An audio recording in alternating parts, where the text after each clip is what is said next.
Puiku. Tai dizaino mąstysena padėjo jums atrasti tuos galimus sprendimus. Taip. Ir aš kaip supratau, mano pačios kolegos, ypač verslo plėtros vadybininkas, jisai net nežinojo apie tą 5 kodėl metodą, todėl ir mano kolegom tai buvo visiškai nauja sužinoti. Tai ne tik save supažindinau, bet ir kitus esamus žmonės. Puiku.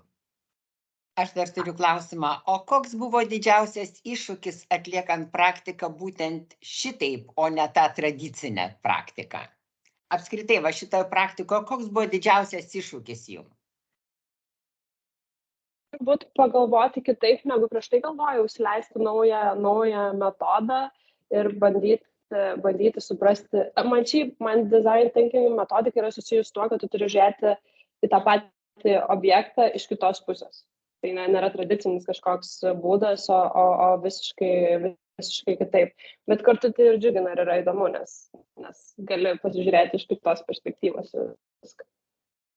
Ir rasti naujus sprendimus, žiūrint iš kitos perspektyvos, kitą vaizdelį pamatyti. Gerai, ačiū. Taip. Ačiū.